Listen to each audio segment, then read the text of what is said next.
തീർച്ചയായും ഡിജിറ്റൽ തന്നെയാണ്. കാരണം ബ്ലാക്ക് ആൻഡ് വൈറ്റ് തുടങ്ങി ബ്ലാക്ക് ആൻഡ് വൈറ്റ് ചെയ്തു, കളറിൽ ചെയ്തു.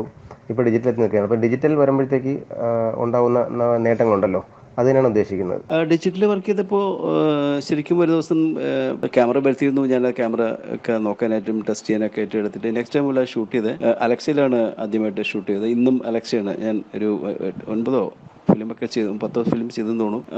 എല്ലാം ചെയ്തിരിക്കുന്നത് അലക്സയിൽ തന്നെയാണ്. അലക്സയുടെ ന്യൂ വെർഷൻ കംപ്ലീറ്റ് ഇപ്പം LF1 ഉപയോഗിച്ചിട്ടുണ്ട് അതിനകത്ത്. അപ്പോൾ അതിൻ്റെ റെസൊല്യൂഷനെ പറ്റിയും ഇൻഡസ്ട്രിയിലുള്ള പരസ്യങ്ങൾ നമ്മൾ അങ്ങനെ വീഴാതെ പോയതാണ് ശരിക്കും. അപ്പം KSFDCയിൽ വർക്ക് ചെയ്യുമ്പോഴും ധാരാളം അവിടുത്തെ മാഗസീൻസ്, അമേരിക്കൻ സിനിമാറ്റോഗ്രാഫി വായിച്ച് എപ്പോഴും AAC സിനിമാറ്റോഗ്രാഫർ ഫിലിമിൽ കാണുന്നത് അങ്ങനെ ആയി. ആരാണ് ഹോളിവുഡിൽ ഏതാ യൂസ് ചെയ്യണേ? എത്രയോ വർഷങ്ങളായിട്ട് ഓസ്കാർ കിട്ടുന്നതെല്ലാം അലക്സയിൽ ഷൂട്ട് ചെയ്ത ഫിലിം തന്നെയാണ്. കഴിഞ്ഞ ഓസ്കാർ കിട്ടിയതും അലക്സയിൽ ഷൂട്ട് ചെയ്യാൻ, അലക്സയുടെ മിനിയും എല്ലാം യൂസ് ചെയ്തിരുന്നു. LF-ൻ്റെ ഉപയോഗിച്ച്, LF-യുടെ ഹാൻഡി ചെറിയ സ്മോൾ ക്യാമറയും എല്ലാം ഉപയോഗിച്ചിട്ടൊക്കെയാണ് അത് ചെയ്തിരിക്കുന്നത്. ശരിക്കും വളരെ നാച്ചുറലായിട്ട് കിട്ടുന്ന നമ്മുടെ ഫിലിമിൽ ഉപയോഗിക്കുക ഓൾമോസ്റ്റ് 99% ഓഫ് ശരിക്കും ഫിലിം യൂസ് ചെയ്തേപോലെ റിസൾട്ട് കിട്ടുന്നതാണ് അലക്സ.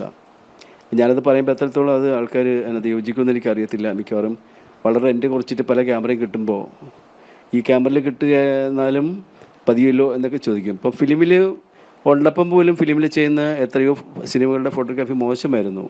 വളരെ കുറേ നല്ല സിനിമയുടെ ഒക്കെ ഫോട്ടോഗ്രാഫി ഉള്ളപ്പോഴും ഈ ഫിലിം ഉപയോഗിച്ച് നല്ല ഫോട്ടോഗ്രാഫി ചെയ്യാം എന്ന് പറഞ്ഞാൽ ശരിയല്ലല്ലോ. ഈ ഫിലിം ഉള്ളപ്പം പോലും ഒരുപാട് മോശം ഫോട്ടോഗ്രാഫി നമ്മളൊക്കെ കണ്ടിട്ടുണ്ടാവും. നിങ്ങൾ കണ്ടു കഴിഞ്ഞാൽ ഉണ്ട്. അതൊരു കാലഘട്ടത്തിൻ്റെ മാറ്റം പോലെ അങ്ങ് വരുന്നു പോകുന്നതാണ്. അപ്പം ഞാൻ ഈ ഡിജിറ്റൽ ഉപയോഗിച്ചപ്പോൾ സാധാരണ ഫിലിമിൽ ഉപയോഗിച്ച് വേണം അതുപോലെ തന്നെയാണ് എൻ്റെ ഒരു ലൈറ്റിൻ പാറ്റേണും അതും ഇതുമൊക്കെ അതേപോലെ തന്നെ ചെയ്തിരിക്കുന്നത്. പിന്നെ അതിൻ്റെ ഒരു അത്രത്തോളം ലൈറ്റ് ഉപയോഗിക്കേണ്ടി വരില്ല. സ്മോൾ ലൈറ്റ്സ് നമുക്ക് വേണ്ടി വരും. ഫ്ലാറ്റ് ഭാഗത്ത് നോക്കേണ്ടി വരും. പിന്നെ എൻ്റെ ഏറ്റവും വലിയ ത്രില്ലെന്ന് വെച്ചാൽ വളരെ നാച്ചുറലായിട്ട് ഷൂട്ട് ചെയ്യേണ്ട നൈറ്റിലൊക്കെ ഏതെങ്കിലും ഷൂട്ട് ചെയ്യാൻ പോകുന്നുണ്ടെങ്കിൽ അവിടെയൊക്കെ നമ്മൾ ത്രില്ലാവുന്നത് വളരെ സ്മോൾ ഫില്ലിനൊക്കെ വെച്ചിട്ടൊക്കെ ചെയ്യാൻ പറ്റും.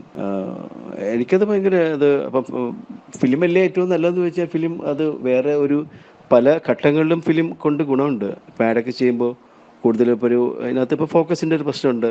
വളരെ എക്സ്പെർട്ടായിട്ടുള്ള ഫോക്കസ് പുള്ളേഴ്സ് ഇതിനകത്ത് വേണം. അങ്ങനെയുള്ള കുഴപ്പങ്ങളൊക്കെ ഉള്ളൂ.